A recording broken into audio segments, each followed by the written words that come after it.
With the release of 2.4 and its story quest, Lupa has been quick to come to everybody's attention. Throughout her beginning journey in Septimont, Lupa's admirable personality coupled with blazing combat style has made sure to turn many heads. However, with all the recent hype about Kartithia and Frolova, you may be asking yourself if Lupa is an easy skip or not. Luckily for you, there's a very easy case to be given for whether or not you'll be missing out if you skip on Lupa. The good news is she's going to be an incredibly niche pickup, and I'll be explaining all the reasons why you might want to skip her, and with that, all the reasons why you might want to pick her up. Let's get into it. Alright, so starting off with the elephant in the room, we're going to look at her topmost inherent skill, Applause of Victory. Applause of Victory makes it so whenever she casts her Resonance Liberation, it's going to give the whole team a 35-second buff called Glory. Glory makes it so your whole team ignores 3% of the target's fusion resistance per fusion resonator on the team. And if you have 3 fusion resonators, it gives an additional 6% for a total of 15%, making it ideal to be putting Lupa in a mono fusion team. That being said, with the current roster of fusion characters, you're going to be wanting Chun-Li or Brant, specifically both. Brant isn't very replaceable as he's the only fusion healer. Chun-Li has some substitutes.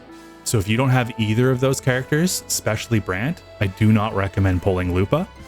You can replace Chun-Li with Chisha or Mortefi, but Brant is a must-have.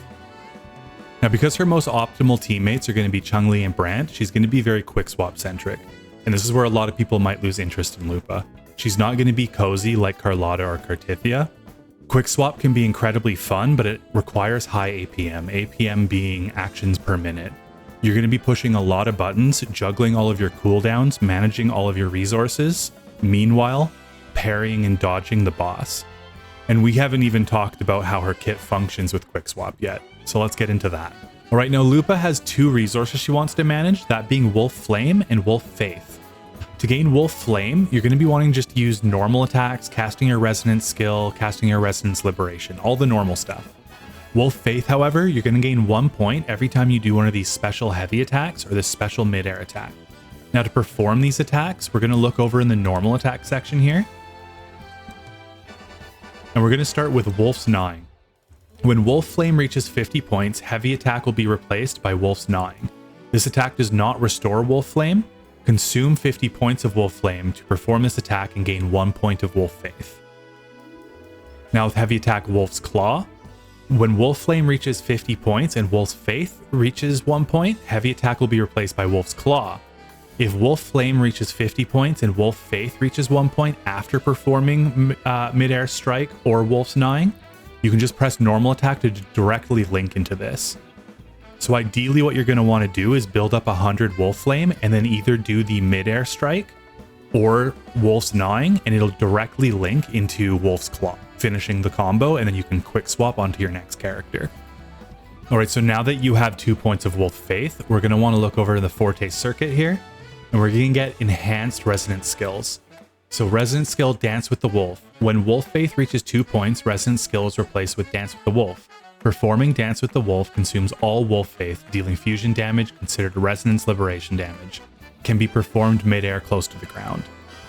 Then we have Resonance skill, Dance with the Wolf Climax.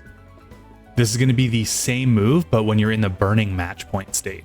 We'll get to more on this later. We get the burning match point through the Resonance Liberation.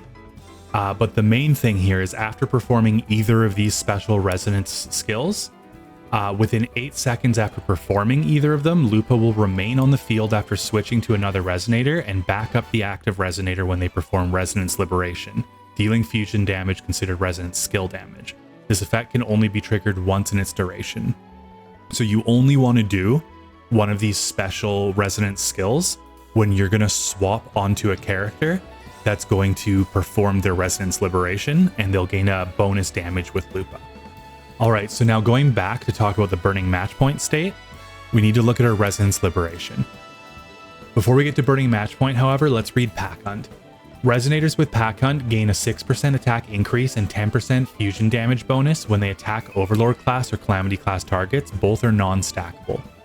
If there are 3 fusion resonators in the team, the fusion damage bonus against Overlord class and Calamity class targets is additionally increased by 10%. Further solidifying that she wants to be in a pure fusion team. When the active Resonator casts intro skill, Pack Hunt is enhanced, granting an additional 6% attack increase to all Resonators in the team, up to a maximum of 18%. If Lupa's Pack Hunt reaches its cap within its duration, she enters Wild Hunt, and intro skill Nowhere to Run becomes available. Wild Hunt can be triggered once per Pack Hunt.